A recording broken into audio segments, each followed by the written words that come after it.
What's up? Today we're gonna go over one of the most famous endgame studies, and even more importantly, we're gonna study the three most important principles that every chess player should know about these kind of positions that are very common, in fact. And I decided to record this video because these positions are not as easy as they look at first.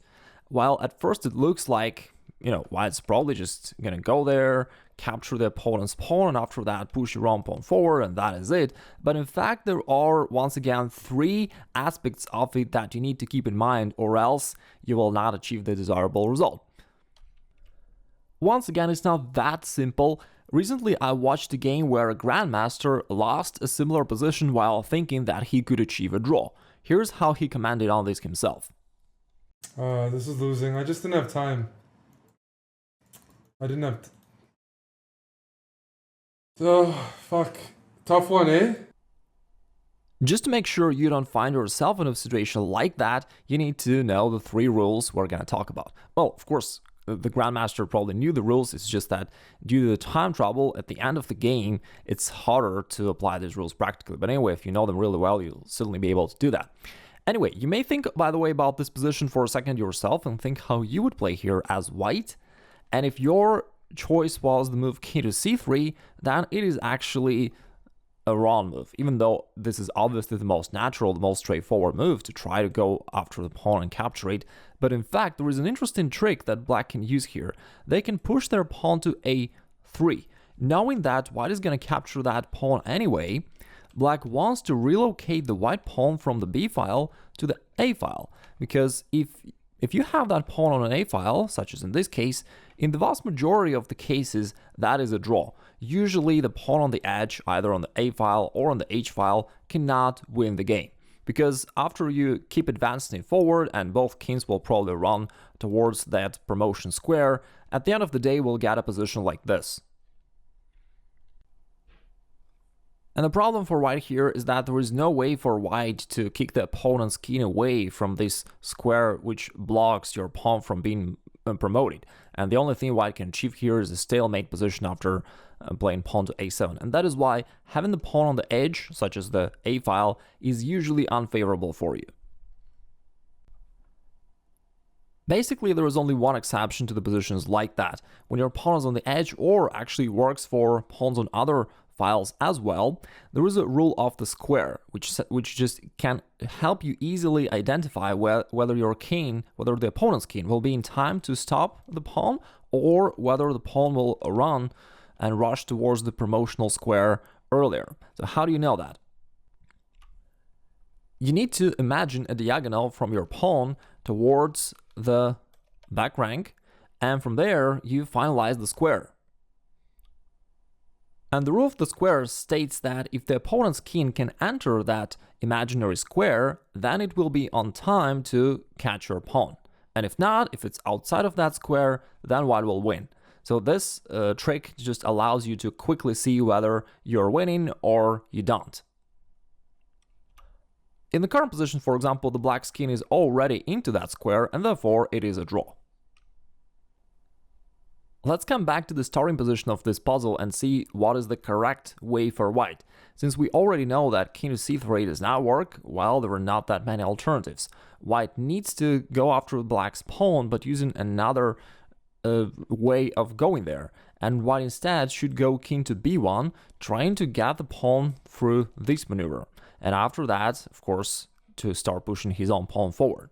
In this case, black may still try to use the same trick and play pawn to a3. As we already know, capturing the pawn is not an option, as the pawn on the edge usually cannot win the game, such as in this case. If you capture the pawn, once again, you can utilize the rule of the square and see that the black's king is within that square, and therefore it's going to be a draw.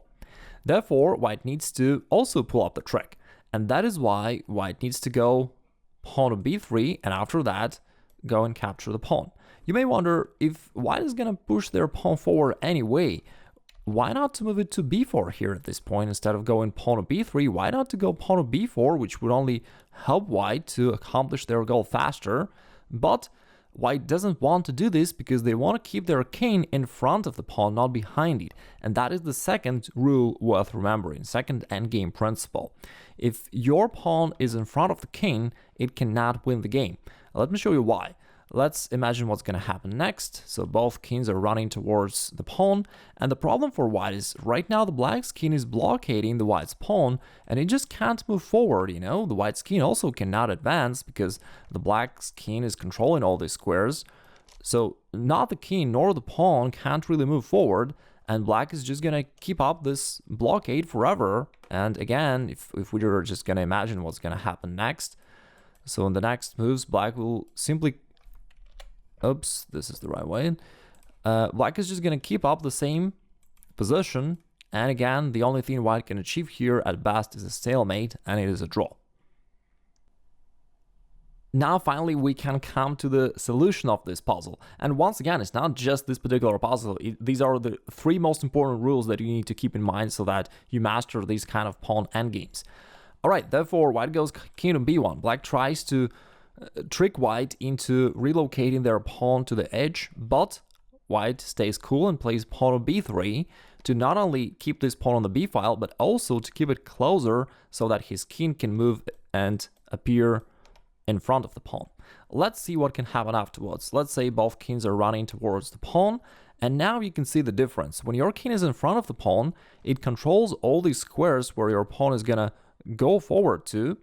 It also not allows black's king to go there to b5 and to blockade the pawn.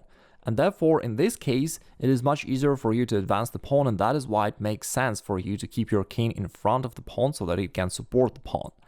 But there is also one last rule which you need to keep in mind, the rule of the opposition. If you're an experienced player, you're probably aware of this, but anyway, it's worth mentioning. Here's the opposition. It talks about the situation where both kings are facing each other with only one square between them. And it is kind of a Zugzwang position where any move would worsen the situation for both sides. If it is white to move, as you can see, you just cannot move forward. That is the problem. That is why it's actually bad for you to be forced to play a move here. It is much better for you if you win the opposition and therefore black has to make a move. In this case, they have to worsen the position as they have to remove the king from this perfect blockading position and they have to push it to the side. And if they go this way, if they go left, you go right. And now you control the squares, your pawn can easily go forward. If they go right instead, then you go left and it's all the same. Now you control the squares, you help your pawn to move forward, and basically the rule says that if you can win the opposition, your pawn becomes unstoppable. And I'm gonna show you now the rest of the moves without much commentary, just because white is, using the same motif all the time. Bottom line is, you need to keep in mind those two things. Keep your king in front of the pawn, win the opposition, and your pawn becomes unstoppable. Yeah, let's go. I'm unstoppable, do the impossible. I'm irresponsible, yet I'm phenomenal. I got an arsenal, I'm dropping bombs, No, I'm not stopping, no. Finally, there is a little quiz for you. Let's see how well you understood and remembered the rules we were talking about. As we know, the white's move king to c3 is not the best way for white to go because black has this interesting trick pawn to a3 trying to push your pawn on the edge. However, what if white decides, okay, I'm not gonna be enticed by the black's move. I'm just gonna go pawn to b4 instead, so that my pawn is on the b file, and after that my king is gonna run towards the pawn and capture it, and all is good. Now here's the question to you. What do you think about this position? Will white win the game, or is it gonna be a draw? Please think about it and write it down in the comments below. Let's see how well you understood all these rules. Once again, today we talked about the rule of the square, the rule of the opposition, and keeping your king in front of the pawn, which are the three most essential rules for playing pawn endgame positions like this. And if you want to know in general how you can advance your chess skills not only for this specific position but in general, then you may like to click the link below this video and attend the free masterclass, The Best Way to Improve at Chess Instantly, where I break it down for you and I show you some examples from students who achieved greater progress within 3 months compared to the last 10 years. And I'm showing you how you can achieve the same. I hope you enjoyed today's video as well. Give it a like if you liked it, and I'll talk to you in the next videos.